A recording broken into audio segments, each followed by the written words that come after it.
It's Divas That Care Radio. Stories, strategies, and ideas to inspire positive change. Welcome to Divas That Care, a network of women committed to making our world a better place for everyone. This is a global movement for women, by women, engaged in a collaborative effort to create a better world for future generations. To find out more about the movement, visit divasthatcare.com after the show. Right now, though, stay tuned for another jolt of inspiration. And welcome, everyone, to the Divas That Care Network. I'm your host, Amy McKenzie. Today's show, The Wow of Women, features the remarkable journeys of women whose powerful and extraordinary choices have positively impacted other people's lives. Our guest today, Sparkle Richards, is really something special. Before I bring her on, let me just take a moment and tell you a little bit about her. Sparkles is now living in Queens, New York, but she was raised in Trinidad, and we'll get to hear a little bit about that.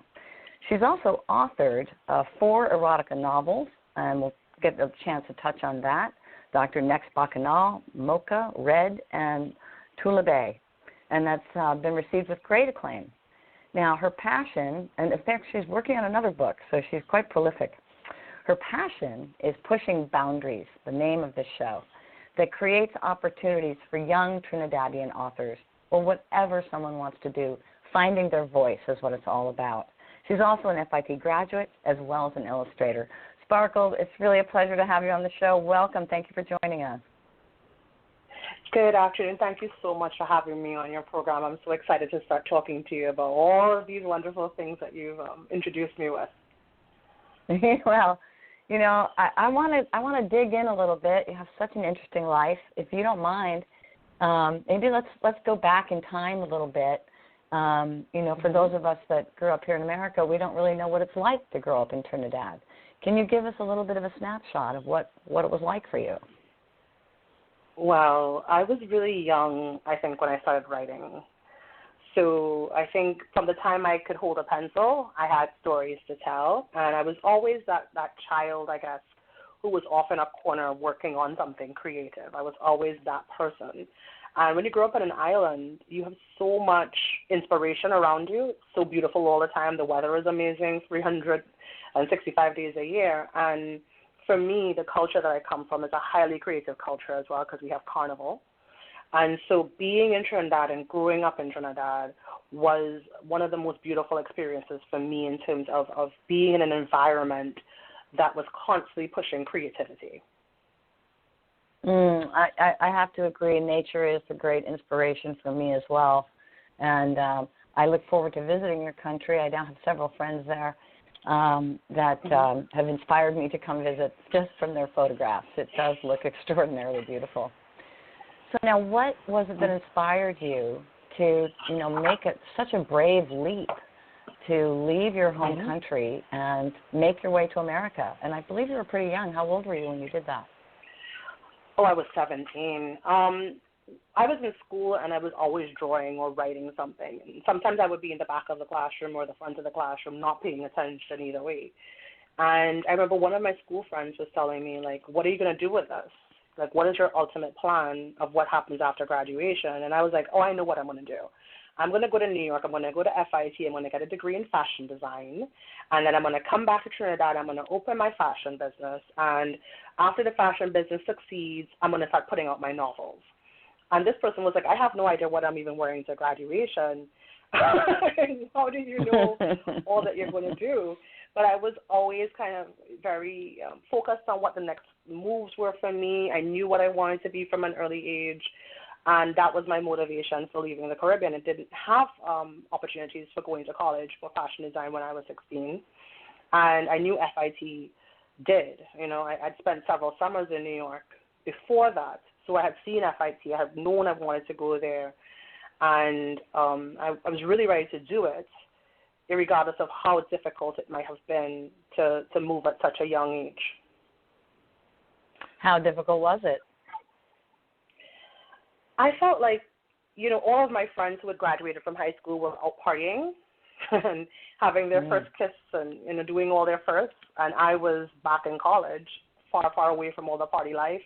You know, Trinidad has a very extensive nightlife. And I felt like I was missing out on that, and it was very hard. I remember, like, the first 2 years in college, I was very depressed. I was sad all the time because I felt like I was missing out on other things. Certainly I didn't date as much as I thought I would have in college because my directives and focus were on creative things, and I needed all of my energy to be focused on what I was doing. And I remember going home on vacation because my uncle had passed away. And while I was home, I just was like, why didn't I just stay here and do something else? It was very hard, being pulled away from everything that I knew and all my friends and, my support system. That was really hard. Being in New York with my mother was helpful, but I had left my father, my elder brother, who I had spent most of my growing up with. So this pulling away was really difficult, and I struggled with that a lot. Good for you that you didn't let that stop you. You kept your commitment to yourself. I think that's probably one of the things that really stands out in your story to me. So I just want to really acknowledge you for that level of perseverance. And I would venture to say that now you feel that was a good decision? Sometimes I do. Sometimes I wish that I had more balance, because when people tell their wonderful stories of partying or fetting in Trinidad, and I feel a little left out because I was not there. But when I think about how beautiful my books are and how much, love I've brought to my life from the books and from my readers and also from my art and just the opportunities that they have afforded me in life, like, I would never change a thing. I wouldn't want to go back in time and have different experiences because I would turn out to be a completely different person. And the person that I am now is the person that was able to do these things. So sometimes I feel a little jealous, but I wouldn't change anything. Right. Well, now, what happened to the fashion design idea?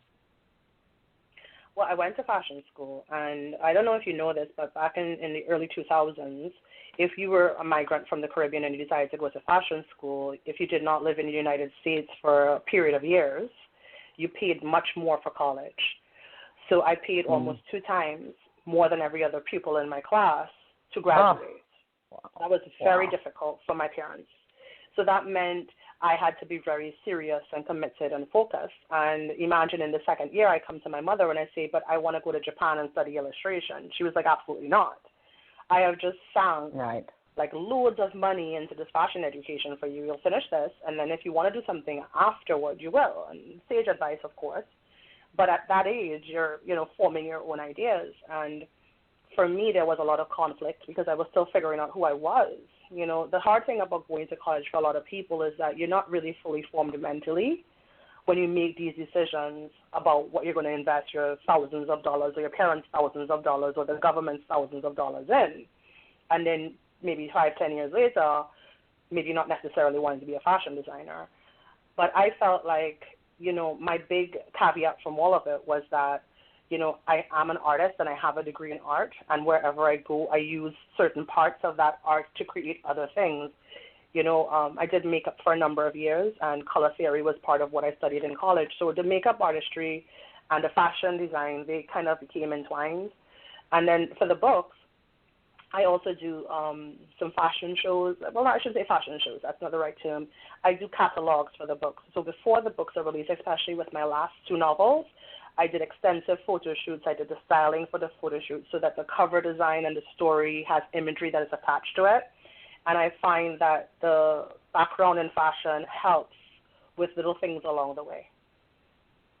Well, see, isn't that beautiful how the circles do come around together if you just stick to your path, even when it looks like something over there looks better. That's a great story, and I think it's really inspiring. It's something that all of us could keep in mind when we feel like, oh, I don't know if this is right. Finish what you started and let your mother's good advice, and then move on to the next thing. That's terrific. All right, so now here you are, and you've discovered that you're not going to go into fashion. How did you make the transition into becoming self-published? Well, my mother was at one time, and still is actually now, an au pair. She takes care of some really amazing children. And for a while I was in college, that was my secondary thing, making extra money, helping my mom out sometimes. I did that for quite a few years. And there were a lot of books that came out within those years about, Upper West Side life, and, a book about, the help came out. All these books that were coming out kind of seemed to have like little notes here and there that kind of hit me in the back of my brain, because I was always a reader. I was always into writing. But in 2011, I decided to just go for it and work on one of my novels. And one of my friends was like, well, is your book going to be like this other book, or is your book going to be like this person's book? And I was like, well, I don't want to be derivative. I want to tell my own story. And the truth is, as an author from Trinidad living in New York, I had a very unique voice. And I thought I would write about being a nanny, or I would write about being a fashion student from the Caribbean. But when I sat down to write, something completely different came to me, and it was the story of Bacchanal, the Next Bacchanal. And I don't know if you're familiar with the term Bacchanalia. I think it's a very Greek term, but in Trinidad we use it kind of as an opposite terminology or similar terminology. It's used as drama, kind of, that word is used as drama. And so I wanted to just tell the next big drama, the next big soap opera, and created these characters who were kind of pulled from different people who I just missed. I grew up in Trinidad and I missed all my friends, and I made these characters kind of mimic and mirror some of the people that I love the most and miss the most. And when Bacchanal was born in 2011, that is when I realized, like, I need to get it published. But the opportunities for publishing were so hard to achieve and attain, and I was crestfallen for a long time before someone told me, well, you can do it yourself. And I'd never heard of that before. I'd never heard of anyone self-publishing their work. And I was like, how is that even possible? And then I did some research and realized that I certainly could and would do it myself. And I remember going to work at Sephora at the time. No one knew I was writing a novel except for maybe a few friends in my innermost sanctum. And at Sephora, carrying peanut butter and jelly because I wanted to save my money to print my books. And so when my books arrived in 2011, I remember feeling like I was just had given birth to something. Like I felt like I had my very first child because I had this deep love for my writing and for my book. And I remember the paper was wet on the top of the books, and I couldn't figure out why the paper was wet. And it was because I was crying so hard. I was so excited. I was so connected to what I had made. And my mom comes home from work, and she's like, what's all these boxes? And then I'm like, oh, yeah, I never told you, but I wrote a book. And she's like, you're crazy. That's what you are. You're crazy. So that was how my self-publishing began, Wow. It was How did you get those books out? Because you really got tremendous following. Well, what happened was I'm really kind of a crazy person, like my mom says. I do have, like, really good instincts, but I'm also extremely brave. But what people don't see is that because I'm so brave, there are long periods after and before that bravery when I'm terrified, right? Like shaking, pacing, can't think straight, playing with my hair, playing with my nails, like completely a nervous wreck. And then I present beautifully, and everybody thinks, oh, my God, she's got it, until I walk off the stage and crumble to my knees. That is me. I had always said it takes 5 strong minutes of complete bravery to do anything. If you could get through those 5 complete minutes of bravery, you can get through most anything. So, okay, everybody write that down. I got to stop you. Hang on one sec, because that is just brilliant. Well, no, and really, because I can relate to that, and I bet most of our listeners can. We think, oh, you're so courageous. I hear that all the time. No, I'm really not. I just do it anyway. But I never thought of, like, taking it down to the bite-size 5-minute concept, which is beautiful, because it's true. That's really about all it takes is 5 minutes. So I wanted to highlight that because it's really great advice. So everybody just clamp down for 5 minutes and get going with what you want to do, no matter how scared you are. It's wonderful, Sparkle. Yeah. Okay, continue. It's like getting a teeth pull. It's like kind of getting your tooth pulled or something. Like, it's horrible and painful, but you do it and then it's done, and you don't have to do it anymore. But I was really terrified to go forward and put my books out there. I mean, I'm self-published. Like, who was going to take me seriously was the thought in the back of my head. And I was like, if all my friends have loved my work and my writing for all these years, someone will take me seriously. So I pulled out the yellow pages from Trinidad that I had in New York City. I don't know why I had a huge Yellow Pages from Trinidad. That just sounds like me. And I called every bookstore in Trinidad until I got an answer of who I could talk to. And a few bookstores were like, absolutely not. You're unknown, you're young, you're green, you're self-published. We don't take books from new authors. You know, you need to get this person to approve your work. And that went on for a while, and my spirit was knocked. And when I just felt like I was about to fall apart, I called Nigel Arcan booksellers in Trinidad. They were very new. I had never heard of them. They were just in the Yellow Pages. And the woman on the phone she was very kind. And she was like, oh, you're new? What kind of books do you write? And she started to talk to me and get me kind of going. And that's like my favorite topic is my writing. You can't shut me up. And I was like, but who do I talk to about getting them in store? She's like, oh, me. You could talk to me about getting them in store. And she's like, come on down, bring the book to the store. I was like, well, I'm in New York. She goes, oh, that's interesting. So she goes, well, when do you plan to be in Trinidad? And I was like, well, I didn't plan to be in Trinidad, but if you need me to be in Trinidad, I'll be in Trinidad. And I'm like, what are you saying? You have no money, right? So I called my mother at work, and I told her that I had this opportunity to meet with the people from the bookstore, and that maybe I would go home for Carnival because it was right around the corner. It was like January when the book was finished, and February was the Carnival. And she's like, oh, yeah, if you want to go home for Carnival, I'll buy a ticket. I'm like, no, I actually am going home under the guise of Carnival, but I'm really going home to get this opportunity, like to see if I can make it possible. And the day the book was supposed to go in store, a family friend was supposed to go back to England from having played Mass for Carnival in Trinidad, and she got stranded in the airport. And I had to leave my plans to go in one direction of the country to go to the airport to help this family friend because she had no one to help her. And I remember feeling so despondent, like this is my one chance, I'm messing it up, it's so unprofessional to be late, you know what I mean? And then on the other side of it, the very human side, like what would I do if I was in a foreign country, the guest of other people, and they just let me stay in the airport with no support and no idea of what was going to happen next, right? So we took care of her. I didn't go see about my book, and I'm upset and incensed and, you know, trying not to show it, but clearly very quiet, you know. And I called the bookstore, and the person who I was supposed to meet with had already left. And I was just like, oh, my God, this is horrible. This is the worst thing. I flew all the way to Trinidad for this. And I happened to call back, and I said, do you know where she left to? Do you know where she's going to? And they said, well, she lives in South Trinidad, which was, you know, at that time impossible, right? You can't just show up at someone's house to handle business. I said, well, do you know if she'd be in a city a little longer? And he's like, oh, yeah, you know, sometimes when she leaves this one store, she goes to the store in Westmore, which is a little further west than the store that she was at. And I said, do you think that she might be there? And they're like, yeah, let me call, and then call me back. I said, well, no, I'll just call the store and see if she's there. And they said, yeah, do that. So I called that store, and I remember it just as plain as day. They're like, yeah, but she's about to leave. I said, don't let her leave. Whatever you have to do, do not let her leave. And so, you know, we're beating traffic to get down to Westmore, which is like at the time one of the most beautiful malls, and still think it's one of the most beautiful malls in Trinidad. And I get there. I'm nicely dressed. I have high heels on. My boyfriend was with me at the time. And, you know, I walk into the store, and I meet this woman, and you know, she was so excited to see me, but she thought that my book was a story, like a concept, like not something fully fleshed out. So when I showed her the book, like the actual finished copy, she was like, you're done? I was like, I've been done. When I called you, I was done. And she was like, most people call and they say that they want to do this, but they're not ready.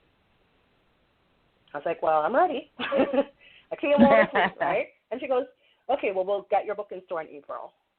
I was like, April? Wow. She's like, yes, we'll have to finalize what date, but we get your book in April. And I remember the moment when I wanted to reach over and dive on this woman and had to control myself and act all cool. I was like, oh, that sounds doable. That sounds great. You know, I could do April, like if I had other things to do.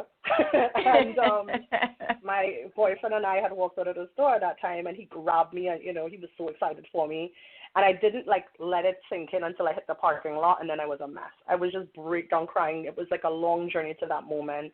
I was 23 years old, my first novel, my first baby, and I was going to be in stores, in one of the biggest bookstores in the country, newer bookstores, you know, very fresh, cutting edge.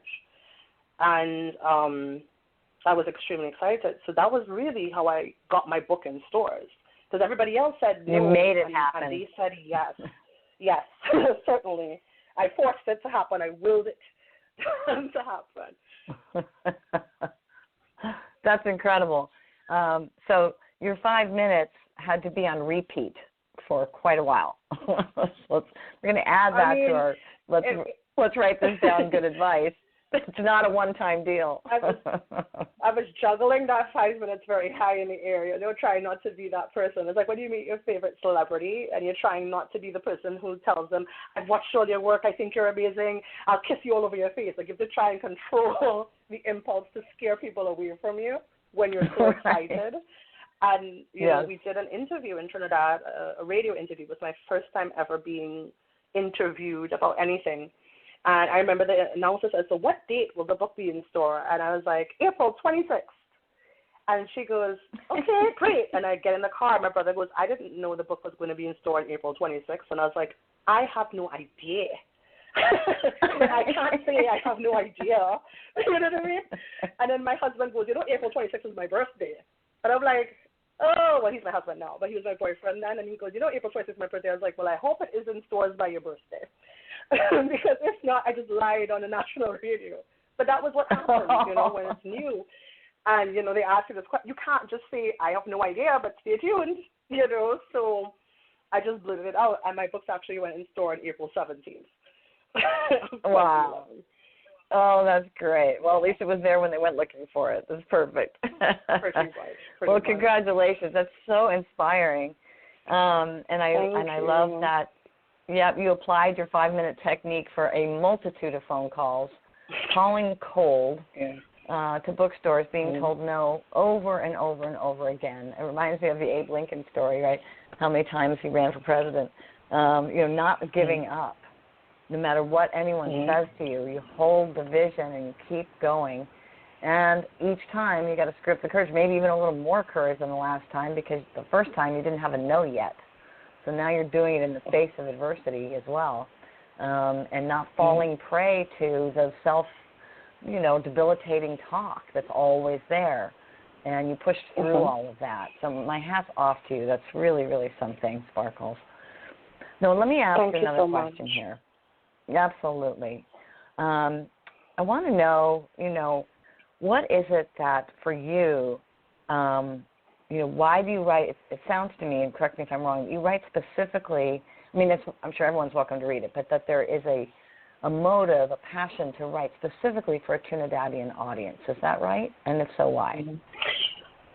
You know, being from Trinidad and being from Laventille, which is just outside the outskirts of the city, I didn't see a lot of people like myself. You know, I didn't see a lot of young female authors. In fact, I don't think I could think of one in my general circle. My next door neighbor, her daughter was a writer for a very important national paper. And I always looked up to her because she was doing the one thing that I hoped someday to do, which was to write. But I didn't want to be a journalist in that sense. I wanted to be a real serious fiction writer. And, I kind of held on to lots of the Caribbean greats, V.S. Naipaul, who was Trinidadian, lived in Britain for a long time, lived in the UK, and, Lovelace, and also read all of this Caribbean literature for school and also a lot of British literature for school. And I felt like I wanted to tell our story, and not our story from a generation gone by or 2 generations before, but the story of the people who I knew in our own time, because all the books I had read was about a Trinidad that I didn't know. And, going into the direction of writing for my people, for my age group, for us, I realized that there were so many other stories that could be told about our time on the island, but because I was removed from the island, it was harder to do because I'm not really experiencing everything at the same time as everyone else. I'm getting little pieces and snapshots, and I'm holding on to this the way that you would hold on to the memories of somebody you were in love with, because Trinidad was this great love of mine that I wasn't always in. I was in New York. So, part of the writing was being home inside myself, holding on to Trinidad inside myself, and then also kind of becoming a mirror to Trinidad of itself, of how beautiful our language is, how beautiful our culture is, how beautiful we are as a people, because that was not something that I saw much of in my upbringing and in the writing that was around me. It was just very different from what my experiences were. So I wanted to just create that for someone else. That's wonderful, and I love that idea of it, that it brings you home inside yourself. This act of living inside the memory, the experience that you had, that you're calling into the present, and then transferring that to the page. True artistry is that. And I also love this, I can't wait to see, I haven't seen the catalog aspect, but that seems to me as a very unique and interesting way to combine your talents, and not something that's, I think, typically done. I'm sure that Trinidadians are quite grateful for your voice. And it makes me want to ask one more question. I know we're getting short on time, but just quickly, do you have any plans to perhaps, teach or do a master class for some of the younger people in Trinidad? I think that'd be wonderful for them to get, or a book tour, anything along those lines back in Trinidad. I've been very lucky over the last, almost 10 years now of my career for writing, that I have had opportunities to be on radio, I've had opportunities to be on television, and I've been in the press. And what I always say in Trinidad, especially, because this is, for me, groundbreaking being with you and having this opportunity on your podcast. In Trinidad, I've done so much in terms of my voice and communicating what I write about, but I'm still trying to get to the top of that, I'm still considered relatively new to the genre. But I've always said, I would be so willing to do workshops, to do classes, to give my knowledge, whatever knowledge that may be, and help young women. Eventually the plan is to have a publishing company in Trinidad. That is my ultimate goal. When I get to the part of my career where I'm self-sufficient, I want to actually create real and lasting change. But I can't do that from where I am because I'm still trying to eat.